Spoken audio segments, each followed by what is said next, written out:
Esok adalah raya pertama tanpa ayah.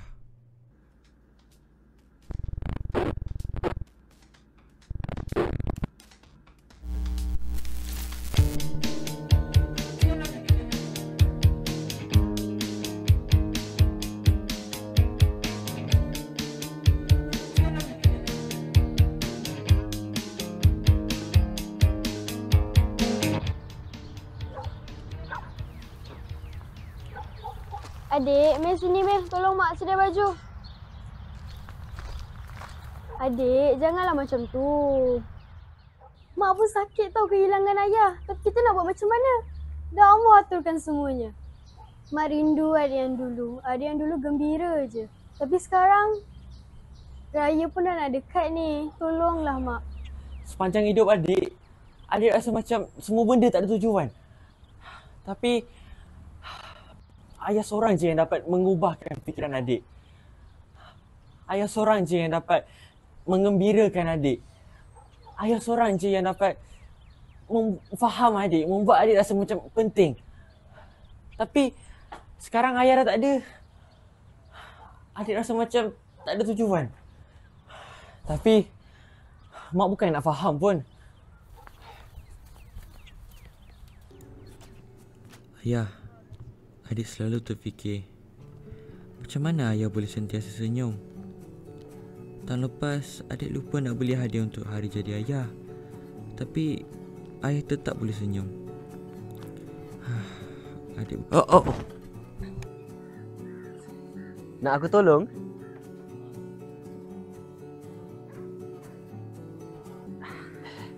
Nama kau apa?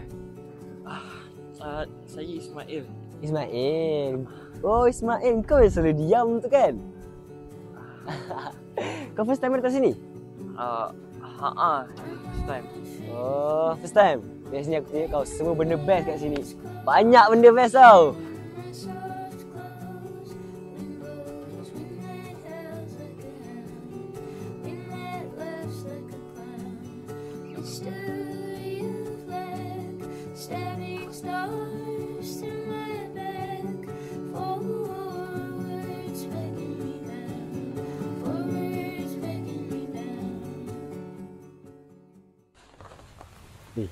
Aku dengar ayah kau baru meninggal.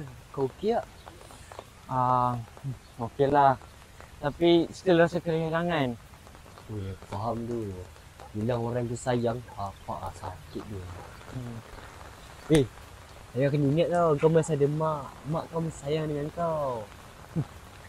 Yang mana nak kisah pasal saya? Apa kau cakap pula tu? Kenapa kau ni? Tadi kita orang gaduh. Gaduh pasal kenapa pula?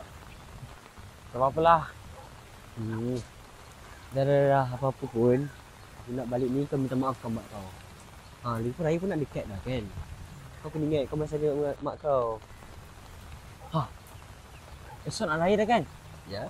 Apa kata awak datang rumah saya? Boleh juga. Rumah kau kat ujung tu kan? Mantap. Rumah kau ada rendang tak? Ada? Ada. Baik, jom. Okay. Allahu Akbar, Allahu Akbar. Mak. Ya adik. Adik nak minta maaf semalam. Adik tak sengaja nak tinggi suara kat mak. Adik terlalu sedih pasal ayah. Adik terlupa pasal mak. Tak apa dik, mak faham. Mak pun tak patut tinggikan suara dekat adik.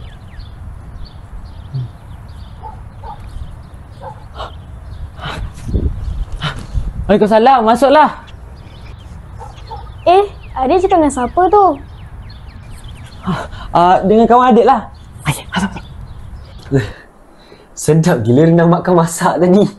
Kau tak try lagi ayam masak merah mak aku.